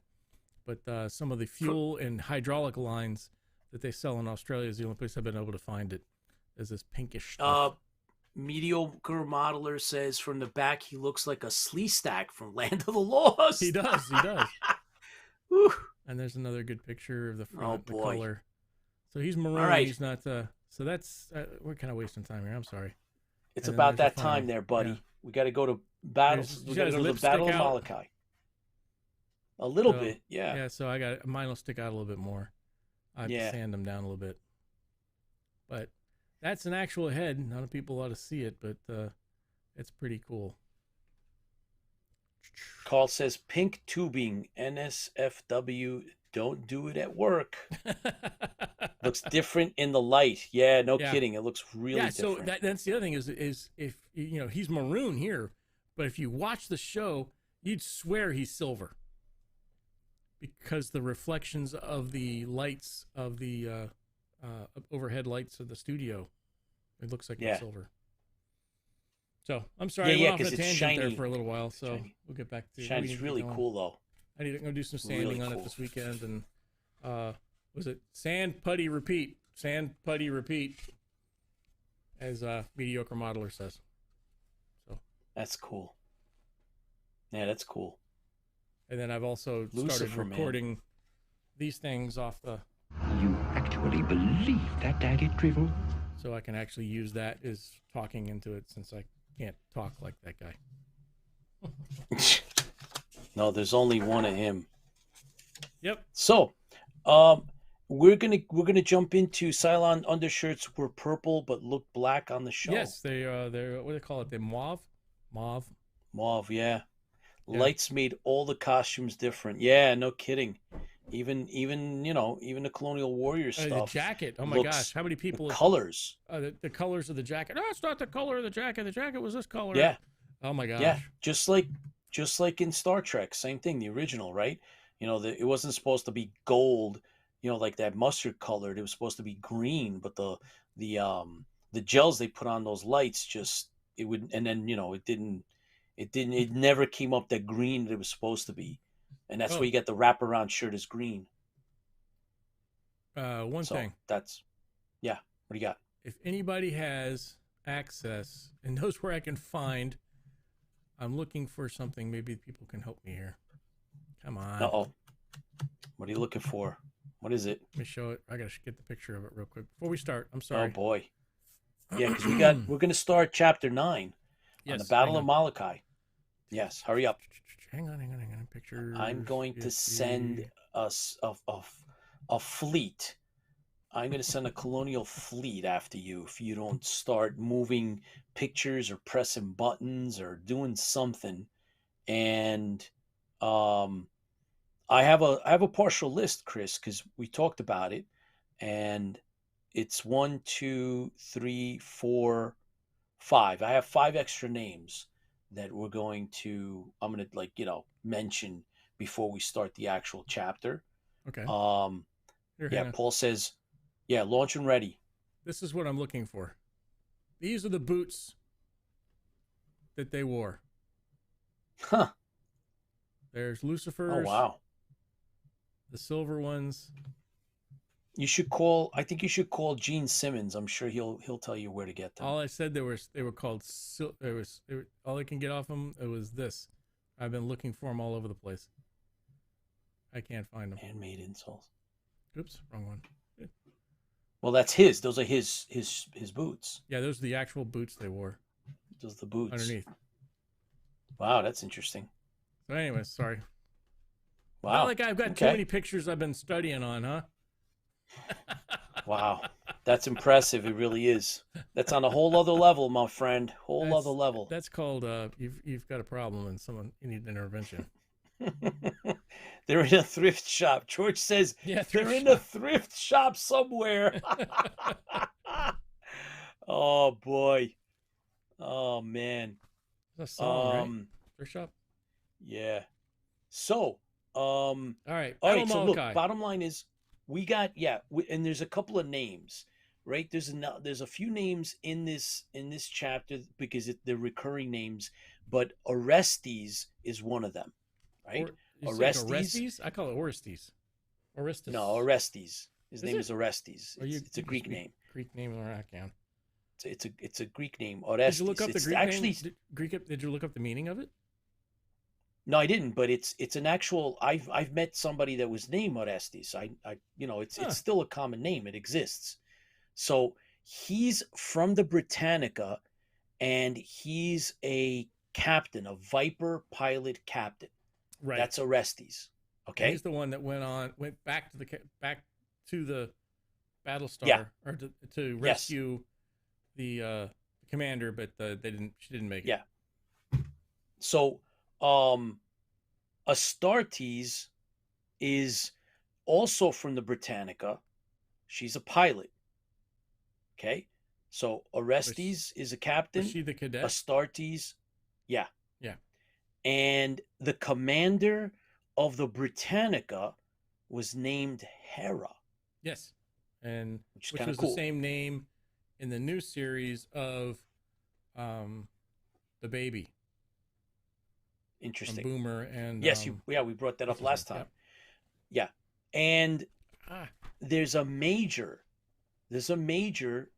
in the story, and her name is Electra.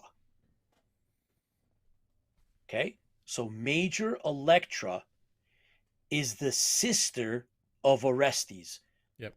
Twin, right? So this is they're all part of What, they're the twin Britannica, sisters. the Those are the Battlestar. twin sisters, right? No, so no, Orestes is a male. Male. Okay. Male. It's Gotcha. a brother sister. Sorry. Okay? Yeah, you're just like, it's too much. The name's overwhelming. That's why Yeah. we're talking about it. So Major Electra happens to be the sister of Orestes, who serves on the same Battlestar together. They're together. Right. He's a captain, she's a major.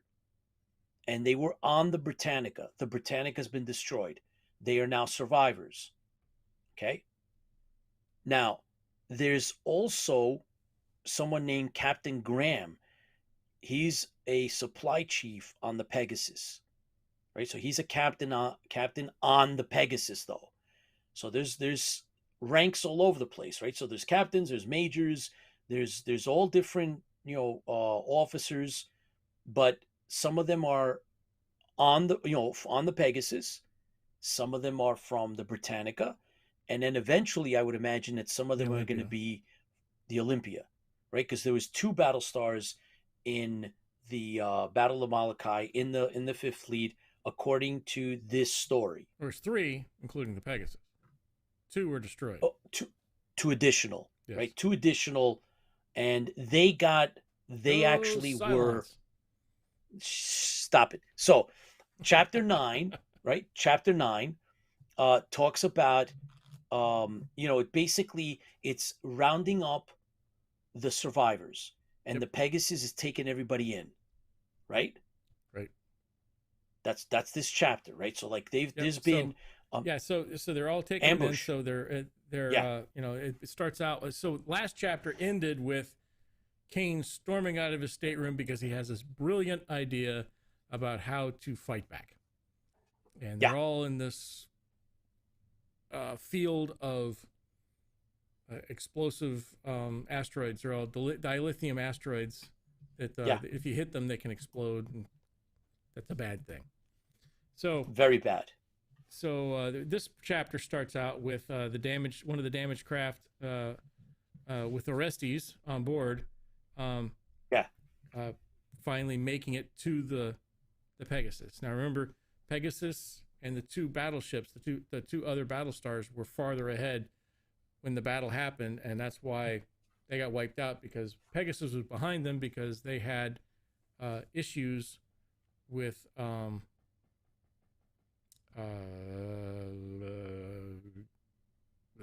they left later because of explosions on the ship. There was sabotage on the ship, and so they left later than the other 2. But they Kane said, "Yeah, go ahead, take off. We'll catch up." Kane didn't catch up in time. So is this a faux pas on Commander Kane? Did Commander Kane make a mistake by telling them to go ahead? I think so. I think Commander Kane is not the greatest mind in the world there. Nah, I think you're wrong. I think that they downplayed, the 2 other Battlestars downplayed their command initiative, and just decided they were going to show off a little bit, right? And actually in the story, which is interesting, they talked about how they were a little nervous that they were moving on without Commander Kane is in charge of the fleet, but they're up to the task, right? So these 2 commanders, right, are going to do their duty, and Commander Kane will catch up to them. But his Battlestar was damaged, and the other 2 supposedly had uncovered the sabotage. Right, they found and those explosive explosives devices on board. Yeah, they found but them all, but it seems that in the end they may not have gotten them all. I don't know. It didn't say that in the book. It kind of insinuates a little bit, but yeah, it insinuates. I still think the Cylons destroyed them because of they're much more, their superior firepower. Just me. Well, they definitely, it was an ambush. Yeah. It was an ambush. It was a setup. So they definitely had what, 3 battle stars and enough firepower to take on the Fifth Fleet and in a surprise and the Fifth action. Fleet not only includes battle stars, but it included cruisers, Yeah, and corvettes.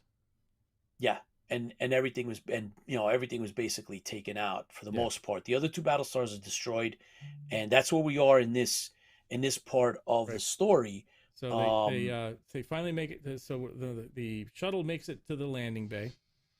Yeah. Sorry. And that's a private call. Commander Kane is an awesome tactician. He knows what he's doing. Yes, Jeff, I agree completely. He's playing that chess game, and so he's like 5 steps ahead of this. So he sees beyond everybody else, and he can command on that level, right? So he's like on that admiral level. He sees everything that's going on, right? And he knows how to play and move the pieces. Or at least that's how I envisioned him. And Chris, he is a living legend, right? I mean, we know that he's a living legend. So living, I'm not so sure about. Well, I think he is, but anyway, at the time of the story, and of course in the show, he is a living legend. Yep. What? He's a danger. Anyways. No, he's not. So they make it back, and Orestes is on board the shuttle, and there is a butt ton of people that are hurt. Lots of injuries, lots of stuff going shuttles on. coming in. A lot of different shuttles are coming in. They're triaging. If you've ever been to a mass casualty event where people are, all right, this person's going to move over here. We're going to move these people over here. These people are savable. These people aren't going to make it. So you kind of got to. Some of the doctors have to play God, and that's one of the things that we see a little later on in here. And it's actually played. I don't know that Sharon Monroe was in the military. Mm-hmm. We don't know anything about Lee Gault. No, but the way they describe it is very good. It's good. It's level. It's all level-headed. It doesn't sound. It sounds very, very good.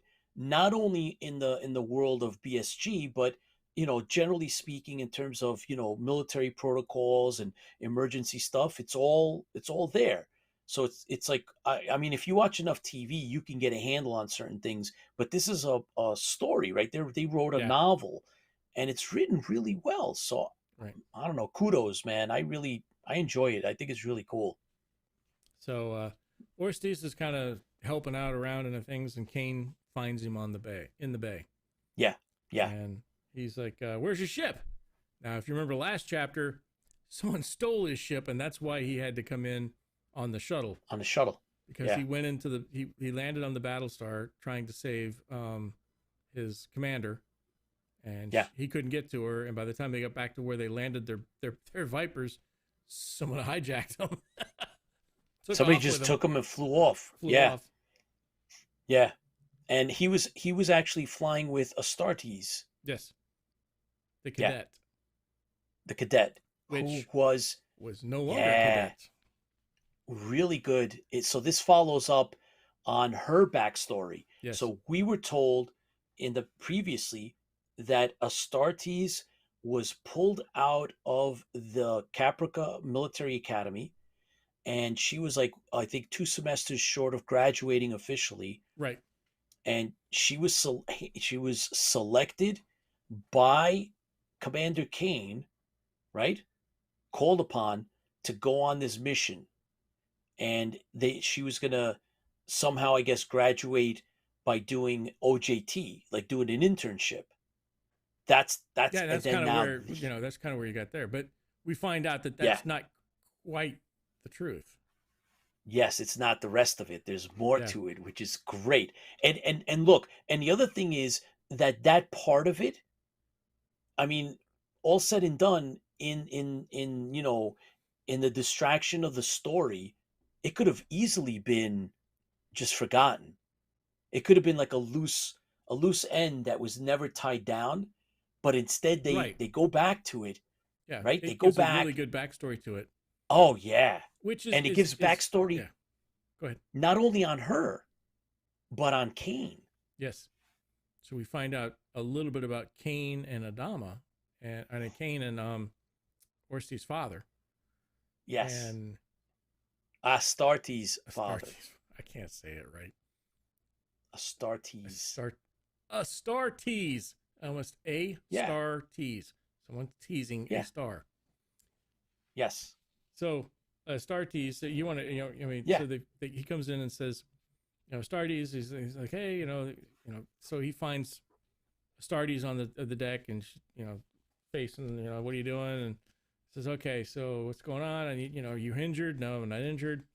Almost reminded me a little bit of the Patton thing where he kicks where they go in and kick the guy. And he goes and it goes up to the top and Patton's, what the hell are you doing? I'm sleeping up here. At least somebody knows what they're doing around here. If you remember Patton. Yeah. And which is what he's based on. So yes, 100%. Yeah. You're going to say something? Oh, yeah. I was going to say that there is a picture. Yes. There is a picture in the book. That's different. That comes in later. Okay, but it's definitely here. I just want to. Yeah, I didn't want to miss it. It's a really cool photo. Because I've been using a PDF copy that I printed out because I highlight in it. I don't like. I would never highlight in. No. Yeah, so I just wanted to make sure we didn't forget to mention that. But yeah, yeah. So they're going through various stages of shock and recovery. there's they're all messed up. So Kane gets down there. He gets down to the launch bay to inspect some of what's going on, and there's the shuttles coming in, and any other, some of the Vipers are cycling back in, but mainly it's shuttles. So whoever's, been able to escape from their Battlestars and any other ship, they're all now making their way to the Pegasus. So the Pegasus is taking on, a lot of personnel, and most of them are injured in different ways. Different ways. And Astartes is there, and Kane runs into them, and he's like, cadet, who are you? Cadet Astartes, Astartes. And he says, well, you've earned you're no longer a cadet anymore. You pick up your sergeant wings when this is all over with. He promotes him, promotes him right there. So, and then she says, I have a question for you. Yep. Go ahead. And she says, she thanks him, but says, I have a question, if you wouldn't mind answering me, and he says, I will, I'll go ahead, I'll entertain it. And she says, it just seems so perfect that I was requested personally by you, and that the request was immediately followed by all the paperwork. So the paperwork really convenient. It was all done. So your request and the paperwork were done, and followed by the fact that I was then released. What is that? Why? Right? Why? And so he comes clean, right? And he tells her. Yeah, he tells her, he said, hey, I owed your father. Yeah, big time. You knew my father. And she's like, you never mentioned it. And he says, yeah, he's probably a little bitter. Because her father saved his life, and in the process, he saved the battle. Yeah. He got an award for it. Her father got disability pension. Wounded. Yeah. He was wounded. He saves Kane, is wounded, becomes disabled. Kane, because he saved Kane's life, the battle was won, but her father was then, a disabled veteran. He could never serve again. And actually, that was it. His military career was over. Right. So he felt that, he owed him. He was gonna. So he kind of tells her, So she doesn't want the free ride anymore. He tells Right. her, "This my debt to your father now is fulfilled, and now you've earned your rank. Yeah. So now do your job, right?" Yep. Type of Go thing, do which is your cool. job. It's really cool. Yeah, yeah.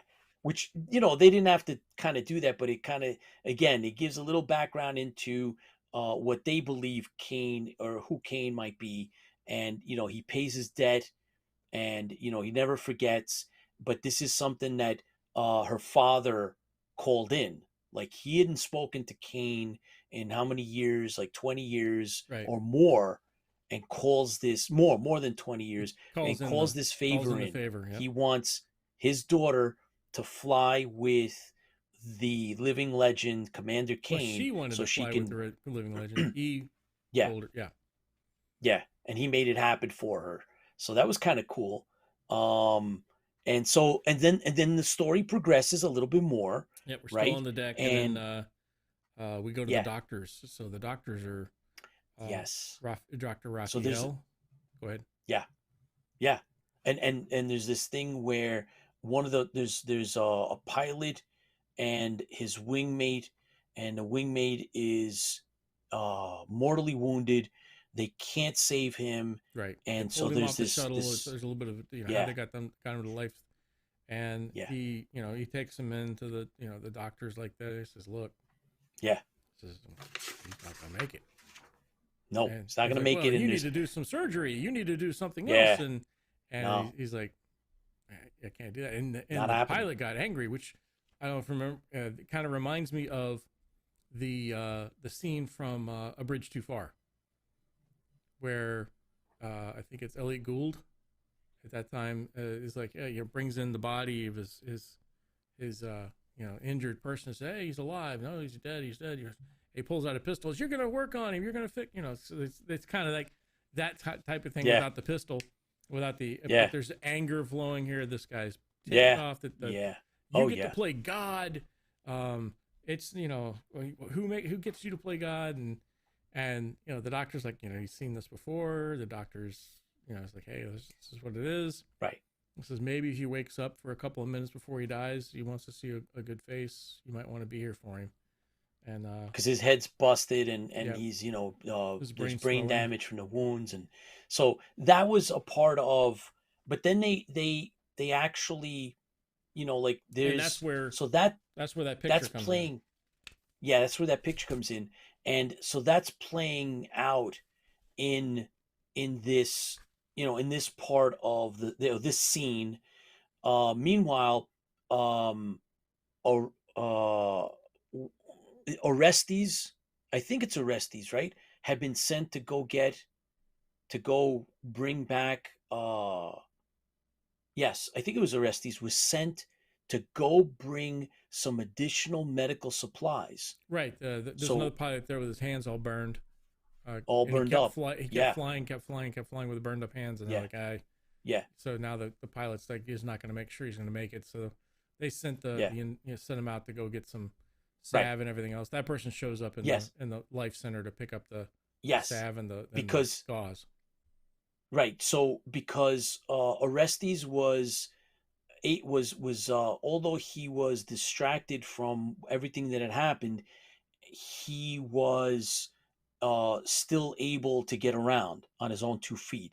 So he's ordered off the launch bay, which works perfectly in the story because he leaves, and there's this scene now with the death. Orestes is in the background, and he's picking up the supplies to go back down to the launch bay. But we cut back to the launch bay. Commander Kane is there. He's walking around and runs into Major Electra. Yep. Major Electra. So Electra is in a ball, right? She's high, kind of like found a spot to just try to get her wits about her, and Commander Kane finds her, and she's like in the corner somewhere, kind of like had lost her mind or whatever, and says to her, "I'm in need of a major, and I need your I skills. need somebody to run my pilots, and I have an idea. Yeah, I have a yeah, plan. I need somebody who can do it. Can you do it?" And yeah, the funny thing is in the book is like, I I think I can. And then all of a sudden she goes, Yeah. yes, I can. I mean, because she remembers she's Yes. talking to Kane. Yeah. Yeah. And then so I think Chris, if I remember this correctly, she's off to go do that. Yep. So she's got to put down. She needs to put together pilot rosters and get all of the pilots and equipment into one spot because they're going to make a counterattack. And first of all, she's like, "Well, we're going to make a counterattack and all this," and it's like, now is the perfect time because otherwise they're going to find us. They're going to find us in this asteroid field sooner or later. We need to be ready for it. Mm-hmm. And she's distracted. Her character is distracted because she's mourning the loss of her Battlestar, her commander, and her brother. Right.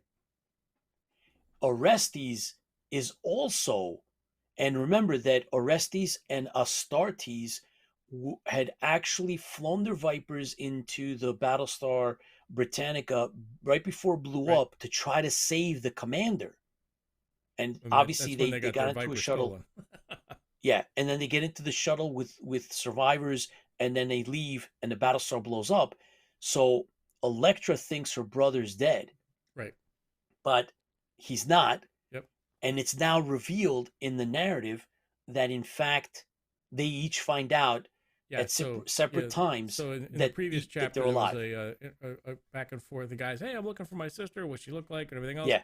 She talks to this really burly mechanic or whatever else. And then on this part of in this chapter, it's like the burly mechanic says, hey, I ran into your sister. She's looking for you. Yep. And hey, she's alive. It's amazing. It's great. Hugs and kisses all around. Yeah. Yeah. So that's more or less how we, so like amongst all the death and destruction is the fact that they're rebuilding, they're getting things back together, and they're getting ready to go on a counteroffensive. That's kind of where it is. The two know that they're alive. Yep. So that's going to obviously play out a little bit more in the next chapter.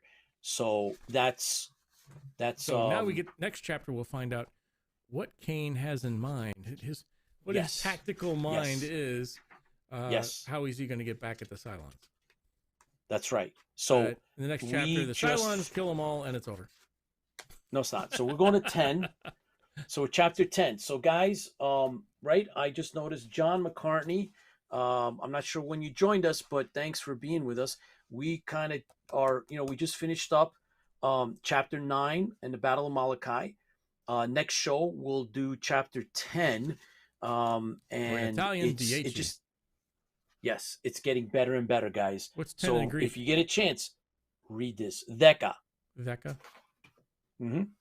So, being that Galactica, draws from Greece. A little bit of Greek stuff, Greek mythology, and the Roman stuff and Egyptian stuff all together. Everything. Yeah.